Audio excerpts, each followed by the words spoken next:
आसाम पुलिसनि खर' जाग्रा सासे दुथांखौ पुलिसा गावथारबाय। बे समाव मोनसे ब्रेकिं निउज।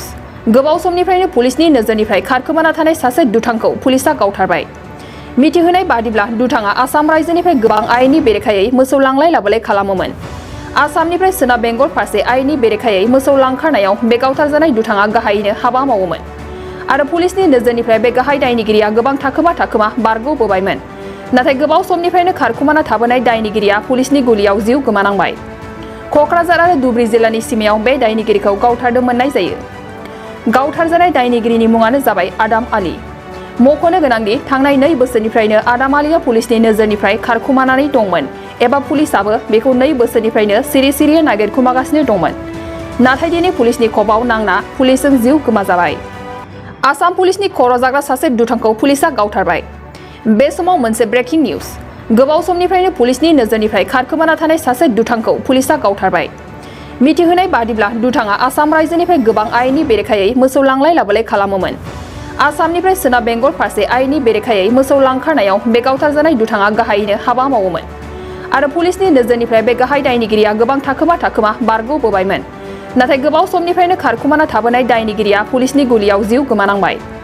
क'क्राझार आरो धुबुरी जिल्लानि सिमायाव बे दायनिगिरिखौ गावथारदों मोननाय जायो। गावथारजानाय दायनिगिरिनि मुङानो जाबाय आदाम आली। मख'नो गोनांदि थांनाय 2 बोसोरनिफ्रायनो आदाम आलीया पुलिसनि नोजोरनिफ्राय खारखुमानानै दंमोन एबा पुलिसाबो बेखौ 2 बोसोरनिफ्रायनो सिरि नागिरखुमागासिनो दंमोन। नाथाय दिनै पुलिसनि खबाव नांना पुलिसजों जिउ गोमाजाबाय। नोंथाङा सरखारि साख्रि नागिरदोंना? नोंथांनि थाखाय मोनसे गोजोनथाव खौरां। नोंथांनि थाखाय दं एडुकेट पइन्ट, जेराव नोंथाङा सोलोंथाइ लानायनि गेजेरजों सरखारि साख्रिनि गुबुन रोखोमनि गोब्राब आनजादफोरखौ उथ्रिसारनो हागोन आरो गावनि आथिङाव गसंथानो हागोन। बे एडुकेट पइन्टआव नोंथांमोना SSC, bank PO, bank clerk, bank SO, UPSC, FSC, defence, railway, state insurance, एएअ, एडिअ एसिस्टेन्टजों लोगोसे स्टेट लेभेल जब आरो माखासे सरखारि साख्रिनि आनजादाव गोनांथि जानाय आयदाफोराव सोलोंथाइ लानो हागोन।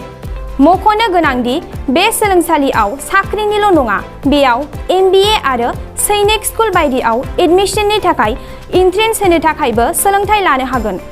बे सोलोंसालियाव गाहाम थाखो खथानि सुबिदा दं आरो सम मथे नोंथांनि सोलोंथाइखौ बे सोलोंसालियाव होनाय जागोन। बेखौबो मिथिनांगोन दि बे एडुकेट पइन्टआव सोलोंथाइ लानानै बावैसो 2021-22 इं मायथाइनि एसएससि GDनि आनजादाव गासै 11 सा सोलोंसाफोरा उथ्रिसारनो हादों।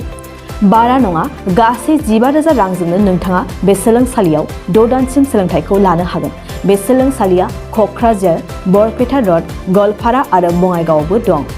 क'क्राझाराव सोलोंथाइ लानो गोसो गुदुं जानाय सुबुंफोरा 70020263133 9101 536360 70020263133 9101536360